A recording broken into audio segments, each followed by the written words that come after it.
students, how are you? Hope you will be fine. अच्छा, आप लोगों ने अपना कल का लेक्चर सबने देख लिया होगा, यकीनन काम समझ में आ गया होगा और आपने अपना होमवर्क भी कंप्लीट कर लिया होगा। अच्छा, कल आपने मल्टीप्लिकेशन सॉल्व की थी, कॉमन फ्रैक्शन, ठीक है। तो आज भी हमारा कॉमन फ्रैक्शन का ही यूनिट है, यानी कि यूनिट नंबर 3 है। और आज हम लेकिन नेक्स्ट एक्सरसाइज स्टार्ट कर रहे हैं, विच इज़ एक्सरसाइज 33.4, ठीक है। और ये आज का जो काम है ये भी कल के काम से ही रिलेटेड है, मतलब उसी को आगे हम कंटिन्यू करेंगे, ठीक है। आइए स्टार्ट करते हैं अपना आज का लेक्चर। रेसिप्रोकल, आपको यहाँ पर लिखा हुआ नजर आ रहा है RECIPROCAL, रेसिप्रोकल, ठीक है। क्या होता है reciprocal? Reciprocal of a simple fraction means the interchanging of numerator and denominator, यानी सिंपल फ्रैक्शन में न्यूमरेटर और डिनोमिनेटर की जो इंटरचेंजिंग होती है, तब्दीली होती है आपस में, उसको हम क्या कहते हैं? रेसिप्रोकल कहते हैं। यानी न्यूमरेटर को डिनोमिनेटर की जगह ले जाएं और डिनोमिनेटर को न्यूमरेटर की जगह ले जाएं, उसे हम क्या कहते हैं? रेसिप्रोकल कहते हैं। न्यूमरेटर और डिनोमिनेटर तो आपको पता है, the upper part of fraction is called numerator and the lower part of fraction is called denominator. तो अगर हम अपर पार्ट को लोअर पार्ट की जगह ले जाएं और लोअर पार्ट को अपर पार्ट की जगह ले जाएं, यानी इनको इंटरचेंज कर दें, तो उसको हम क्या कहते हैं? रेसिप्रोकल। स्टार्ट करते हैं काम, ताकि आपको रेसिप्रोकल और अच्छे तरीके से समझ में आए। तो इसका क्वेश्चन नंबर 1 जो आपको बुक में मिलेगा वो है right the reciprocals of following, यानी जो फॉलोइंग फ्रैक्शंस हैं उनके आपको क्या लिखने हैं? हमें रेसिप्रोकल्स उनके मालूम करने हैं, ठीक है। बिल्कुल ऐसे ही कॉलम आपको अपनी नोटबुक में बनाना है, जैसा मैंने यहाँ पर आपको बनाकर दिखाया हुआ है। बिल्कुल नीट एंड क्लीन काम कीजिएगा। पहले कॉलम में लिखेंगे फ्रैक्शंस और दूसरे में क्या लिखेंगे? रेसिप्रोकल्स, ठीक है। अच्छा, तो पहली जो आपको फ्रैक्शन दी हुई है वो क्या है? 6। अब आप कहेंगे इसमें डिनोमिनेटर नहीं है, क्या इसमें वाकई डिनोमिनेटर नहीं है? यही आपको बताई जा चुकी है बात कि अगर किसी नंबर के नीचे डिनोमिनेटर नहीं दिया जाता तो उसका डिनोमिनेटर क्या होता है? कल बताई थी ना मैंने आपको ये वाली बात। जी बिल्कुल ठीक। अगर किसी नंबर के नीचे डिनोमिनेटर नहीं है तो इसका ये मतलब है कि उसका डिनोमिनेटर क्या है? 1, सही। लेकिन चूंकि हमें ये बात पता होती है कि इसका डिनोमिनेटर 1 है, तो हम यहाँ पर उसको लिखते नहीं हैं, लेकिन हमें पता जरूर होता है कि डिनोमिनेटर 1 है। अच्छा, अब हमें क्या करना है? इसको इंटरचेंज करना है, यानी कि न्यूमरेटर को डिनोमिनेटर की जगह और डिनोमिनेटर को न्यूमरेटर की जगह। 6/1 है तो रेसिप्रोकल हो जाएगा 1/6, है ना सिंपल रेसिप्रोकल। चलिए नेक्स्ट पर आते हैं, नंबर 2 है 2/3। अब इसका रेसिप्रोकल मालूम करना है, तो वही वाली बात है, इसमें भी हम वही चीज करेंगे, यानी कि हम क्या करेंगे? न्यूमरेटर को ले आएंगे डिनोमिनेटर की जगह और डिनोमिनेटर को ले आएंगे न्यूमरेटर की जगह, ठीक है। 2/3 है तो क्या हो जाएगा? 3/2। आए समझ में? गुड। अच्छा, अब 1/3 का रेसिप्रोकल जल्दी से मुझे बता दीजिए क्या होगा? 3/1। अब देखिए ये वही वाली सिचुएशन आ गई जो क्वेश्चन नंबर 1 में थी। अब अगर हम यहाँ पर /1 नहीं भी लगाते तो भी ये क्वेश्चन बिल्कुल ठीक होता है, क्योंकि /1 हम नहीं लगा रहे होते। अगर हम नहीं लगाते तो भी हमें पता होता है कि इस फ्रैक्शन का डिनोमिनेटर 1 है, सही। आ जाइए 4 पर, 5/9, इसका रेसिप्रोकल बताइए जल्दी से। बिल्कुल ठीक, 9/5। The next fraction is 20/10। तो रेसिप्रोकल क्या होगा इसका? 10/20। अच्छा, यहाँ पर must leave a line between the questions, जरूर लाइन यहाँ पर आप छोड़िएगा ताकि आपका काम बहुत आराम से साफ सुथरा बिल्कुल नीट एंड क्लीन हो और फ्रैक्शंस आपकी मिक्स ना हो, ठीक है। हर फ्रैक्शन के सामने उसका आंसर लिखना है, बिल्कुल इसी तरीके से कॉलम बनाकर काम कीजिएगा। तो रेसिप्रोकल आपको समझ में आ गई। रेसिप्रोकल क्या होता है एक दफा फिर से देख लेते हैं। Reciprocal of a simple fraction means the interchanging of numerator and denominator, यानी न्यूमरेटर और डिनोमिनेटर की इंटरचेंजिंग होती है, आपने उसको सीख भी लिया कि कैसे हम रेसिप्रोकल करते हैं गिवन फ्रैक्शंस को। ठीक है, अब आते हैं क्वेश्चन नंबर 2 की तरफ। बहुत इंपॉर्टेंट होता है जब हम कॉमन फ्रैक्शन की डिवीजन कर रहे होते हैं, तो बहुत ज़्यादा ज़रूरी होती है ये बात कि हमें रेसिप्रोकल करना उससे पहले आना चाहिए, रेसिप्रोकल उससे पहले पता होने चाहिए, क्योंकि उसके बगैर हम डेसिमल कॉमन फ्रैक्शन की डिवीजन सॉल्व नहीं कर सकते। ठीक है, मल्टीप्लिकेशन आप कल सीख चुके हैं।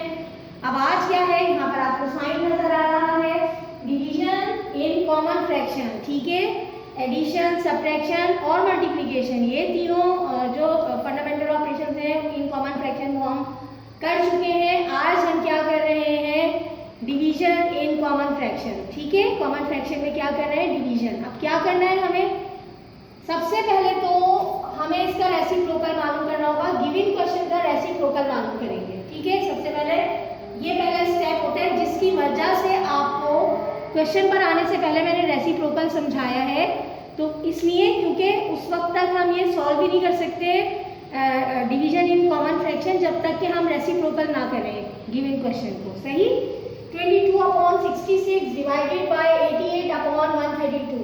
ठीक है, क्वेश्चन पढ़ना तो आपको आता ही है, एक दफा फिर पढ़ लेते हैं। 22/66 डिवाइडेड बाय, यानी किससे डिवाइड कर रहे हैं हम इसको, डिवाइडेड बाय 88/132। तो पहली फ्रैक्शन एज इट इज लिखेंगे, यानी कि 22/66 ही लिखेंगे। डिवाइड के साइन को कन्वर्ट करेंगे इन मल्टीप्लिकेशन। ठीक है, मल्टीप्लाई में कन्वर्ट किया जाएगा इसको, और जो नेक्स्ट फ्रैक्शन है, यानी जो नेक्स्ट फ्रैक्शन है वो रेसिप्रोकल हो जाएगी, 88/132 रेसिप्रोकल हो जाएगी, यानी डिनोमिनेटर न्यूमरेटर की जगह इसका चला जाएगा। ठीक है, डिनोमिनेटर न्यूमरेटर की जगह और न्यूमरेटर डिनोमिनेटर की जगह आ जाएगा, यानी कि ये क्या हो जाएगी 132/88।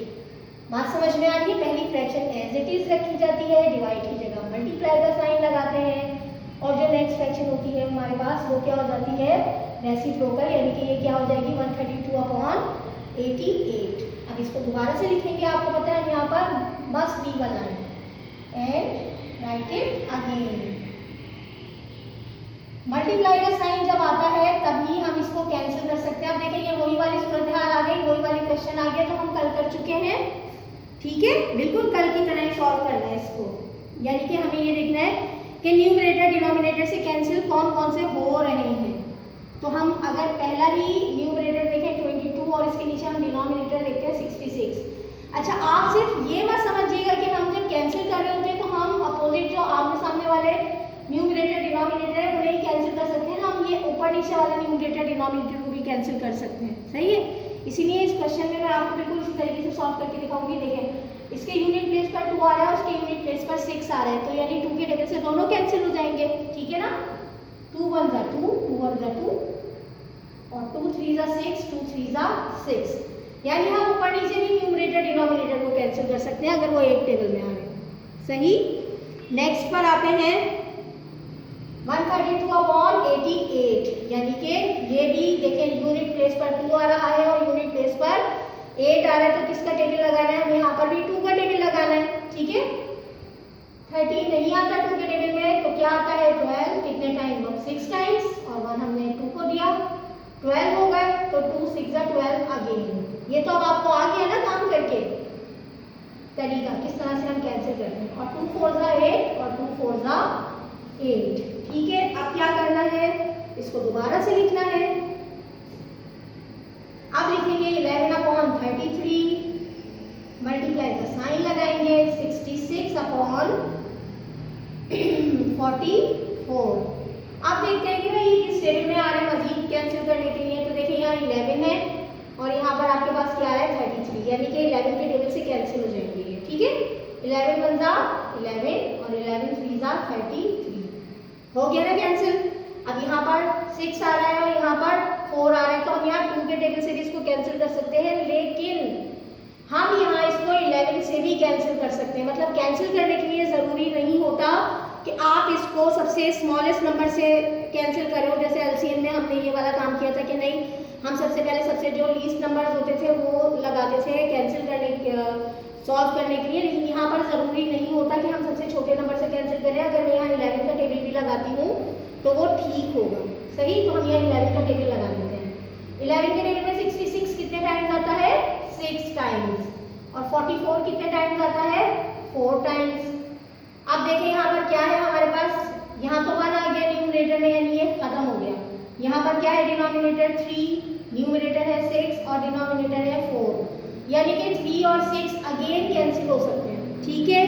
हम इसको नेक्स्ट स्टेप में दोबारा उतारेंगे और फिर कैंसिल करेंगे। एक साथ आपको कैंसिलेशन इसलिए नहीं करवा रही मैं क्योंकि आप लोग अभी पहली बार कर रहे हैं काम। अगर एक साथ ज़्यादा स्टेप्स करवा दिए जाएंगे कैंसिल करवा कर, तो फिर आगे आपको खुद भी समझ में नहीं आएगा काम, ठीक है। तो हम क्या करेंगे, यहाँ पर लिखेंगे 1/3 मल्टीप्लाइड बाय 6/4। अब देखें 3 और 6 कैंसिल हो रहे हैं ना, 3 1 जा 3 और 3 2 जा 6, ठीक है। अब देखें 3 1 जा 3, 3 2 जा 6 हो गया। अब आगे 2 और 4 भी कैंसिल हो रहे हैं, इसको यही कैंसिल कर देते हैं। 2 1 जा 2 एंड 2 2 जा 4, सही। अब हम लिख लेते हैं मजीद कोई नंबर कैंसिल नहीं हो रहा किसी से भी, तो लाइन ड्रॉ की हमने। यहाँ न्यूमरेटर है 1, यहाँ न्यूमरेटर है 1, यहाँ डिनोमिनेटर है 1 और यहाँ पर डिनोमिनेटर है 2। जब हम इन सबको मल्टीप्लाई करते हैं आपस में तो 1 1 जा 1 और 1 2 जा 2, यानी आंसर क्या है इसका? 1/2। प्रॉपर फ्रैक्शन है तो इस वजह से इसको डिवाइड करने की कोई ज़रूरत नहीं है, ठीक है। यही आंसर है इसका। देखते हैं next question. Next question number 8 है आपकी बुक का। इसमें क्वेश्चन आप पढ़िए तो लिखा है 9 डिवाइडेड बाय 3/18, ठीक है। यानी एक ऐसी फ्रैक्शन है 9 जिसका डिनोमिनेटर आपको नहीं दिया हुआ। मैं कोशिश करती हूँ कि आपको अलग अलग टाइप के क्वेश्चंस कराऊँ ताकि जब आप सॉल्व कर रहे हो खुद से होमवर्क में तो आपको इतनी ज़्यादा प्रॉब्लम ना हो। जैसे इस बात को लेकर आप फिर भी परेशान हो सकते थे कि यहाँ पर डिनोमिनेटर तो है ही, हम कैंसिल कैसे करेंगे, जबकि आपको ये बात अब अच्छी तरीके से पता चल गई है अगर इसका डिनोमिनेटर नहीं है तो वो क्या होगा? 1 होगा, लेकिन वो हम लिखते नहीं है, ठीक है। स्टार्ट करते हैं क्वेश्चन अपना। 9 आपको पता है डिवाइड के साइन को हम चेंज करते हैं किसमें? मल्टीप्लिकेशन में। जब हम डिवाइड के साइन को कन्वर्ट करेंगे मल्टीप्लिकेशन में तो जो नेक्स्ट फ्रैक्शन है वो क्या हो जाएगी? रेसिप्रोकल हो जाएगी, यानी 3/18 है तो क्या हो जाएगी? 18/3। ये बहुत अहम बात है। अगर आप यहाँ पर डिवाइड के साइन को मल्टीप्लिकेशन में चेंज नहीं करते या इसको रेसिप्रोकल नहीं करते तो आपका ये क्वेश्चन इस स्टेप पर ही गलत हो जाएगा, ठीक है स्टूडेंट्स। अच्छा, अब आगे इसको leave a line and right it again. 9 multiplied by 18/3। अब बताइए, देखिए 9 तो है न्यूमरेटर और दूसरा न्यूमरेटर यहाँ आ गया 18। अब हमारे पास डिनोमिनेटर एक ही है जो कि क्या है? 3। तो ये 3 हम इस 3 से 9 को भी कैंसिल कर सकते हैं और 18 को भी कैंसिल कर सकते हैं, लेकिन हम 9 को कर देते हैं कैंसिल। 3 1 जा 3, 3 3 जा 9, ठीक है। अब कोई डिनोमिनेटर नहीं है तो मजीद कैंसिल भी नहीं होगा। 1 है यहाँ पर डिनोमिनेटर, यहाँ पर भी 1 है, तो 1 से तो आपको पता है हम कैंसिल नहीं करते। लाइन ड्रॉ करेंगे। पहला न्यूमरेटर क्या है हमारे पास? आफ्टर कैंसिलेशन 3 मल्टीप्लाई का साइन आया। The next numerator is 18। यहाँ पर भी डिनोमिनेटर 1 है और यहाँ पर भी डिनोमिनेटर 1 है, ठीक है। 3 को 18 से कर लेंगे हम मल्टीप्लाई। 3 18 का कितने होते हैं? 54। 3 18 का 54 और यही है इस क्वेश्चन का आंसर, ठीक है। यानी ये आंसर है इस क्वेश्चन का। अगर आपको एक फ्रैक्शन में डिनोमिनेटर नहीं दिया जा रहा तो इस बात से परेशान होने की जरूरत नहीं है, उसको भी बिल्कुल इसी तरह से सॉल्व किया जाएगा। आइए देख लेते हैं एक और क्वेश्चन। आप क्वेश्चन देखकर ही आपको अंदाजा हो रहा होगा कि ये है मिक्स फ्रैक्शन, ठीक है ना। यानी 2 होल 6/6 डिवाइडेड बाय 27/30। एक फ्रैक्शन है मिक्स फ्रैक्शन और दूसरी आपको प्रॉपर फ्रैक्शन दी है, यानी इसमें जो है वो होल नंबर नहीं दिया हुआ, ये मिक्स फ्रैक्शन नहीं है। तो इसको कैसे करेंगे? इसको करने का तरीका भी बिल्कुल वही का वही है। जैसे आप कल आपने क्वेश्चंस किए थे तो हमने क्या किया था, उसमें सबसे पहले होल नंबर खत्म किया था, यानी इसको इम्प्रॉपर फ्रैक्शन में कन्वर्ट किया था। बिल्कुल ऐसे ही अभी भी करेंगे। सॉल्यूशन की हेडिंग डाली, उसके बाद इसको इम्प्रॉपर फ्रैक्शन में कन्वर्ट किया, मिक्स फ्रैक्शन को। 6 2 जा 18, 6 2 जा 12, सॉरी 6 2 जा 12, 12 में 6 ऐड किए तो कितने हो गए? 18, ठीक है। कितने हुए? 18/6।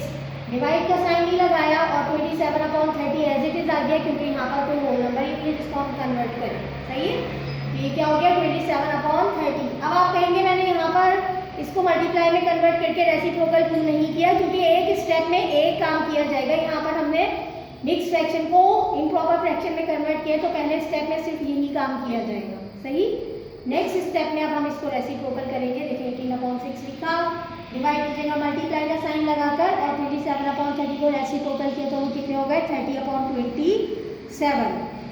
कैंसिल करें किया हमें नेक्स्ट स्टेप में, इसको must leave a line here for cancellation. 6 1 6, 6 3 18 हो गया कैंसिल, और 30 और 27 दोनों भी जो है वो 3 के टेबल में आते हैं, तो 3 10 30 और 3 9 27। अब यहाँ पर हमने जो आफ्टर कैंसिलेशन हमारे आंसर्स आए वो लिखे 3/1 मल्टीप्लाई का साइन आ गया, और 10/9। ठीक है, अब देखिए यहाँ पर 3 और 9 अगेन कैंसिल हो रहे हैं। 3 1 3, 3 3 9 कर दिया कैंसिल। तो यहाँ पर हमारे पास न्यूमरेटर में क्या बचा है 10, और डिनोमिनेटर में 3 1 3। अब चूंकि ये आंसर जो है वो इम्प्रॉपर फ्रैक्शन में आया, यानी numerator is greater than denominator, तो हम इसको क्या करेंगे डिवाइड करेंगे। यहाँ देखें रफ वर्क में इसको डिवाइड किया हुआ है। 3 3 9, 10 में से 9 माइनस किए कितने बचे 1, तो होल नंबर में इसका आंसर क्या आया 3 होल 1/3। ठीक है, ये आंसर आ गया। अगर आप चेक करना चाहते हैं कि आपने इसको ठीक से कन्वर्ट किया है मिक्स फ्रैक्शन में या नहीं, तो आप इसको मल्टीप्लाई करके देख लें। 3 3 9 और 1 उसमें प्लस किए कितने हो गए 10/3, यानी आंसर बिल्कुल ठीक आया है। सही है, तो ये थे आपके 3 क्वेश्चंस थे डिफरेंट टाइप्स के। आपको एक्सरसाइज में ये तीनों टाइप के क्वेश्चंस जरूर नजर आएंगे। आप देख लेते हैं आपके होमवर्क को थोड़ा सा, और होमवर्क के बाद आपको एक ज़रूरी बात भी बताऊंगी मैं, जब हम बुक पर आपको क्वेश्चंस बता रहे होंगे उस वक्त। स्टूडेंट्स आप देख लीजिए आपका होमवर्क। आज भी आपको 7 क्वेश्चंस दिए हैं, 2 3 4 6 7 10 एंड 12 ऑफ क्वेश्चन 2। ये क्वेश्चन 2 के हैं, एक्सरसाइज है 3.4। आइए बुक पर देख लेते हैं। पेज नंबर है 102, एक्सरसाइज 3.4। इसका क्वेश्चन नंबर 1 रेसिप्रोकल जो हमें करना था वो है, और क्वेश्चन नंबर 2 में हमें डिवीजन करने के लिए दिए कॉमन फ्रैक्शन की। ठीक है, मैं आपको बता चुकी हूँ अभी बोर्ड पर क्वेश्चंस कौन कौन से हैं। 2 3 4 6 7 10 एंड 12 हैं, तो इसमें नंबर ऑफ क्वेश्चंस 15, लेकिन आपको 7 क्वेश्चंस दिए होमवर्क में, और ज़रूरी है वो, इस वजह से मैंने आपको 7 क्वेश्चंस दिए हैं। जितनी ज़्यादा आप प्रैक्टिस करेंगे उतना ही ज़्यादा आपको ये वाले सवाल समझ में आएंगे, और आपको आगे प्रॉब्लम नहीं होगी, क्योंकि आगे भी आप जितनी जो है वो हायर क्लासेस में जाते जाएंगे ये काम आपको हर क्लास में मिलेगा। ठीक है, इग्नोर मत कीजिएगा, बहुत अच्छे तरीके से समझिएगा, बहुत अच्छे तरीके से काम कीजिएगा। मिलते हैं नेक्स्ट लेक्चर में, तब तक के लिए अल्लाह हाफिज़।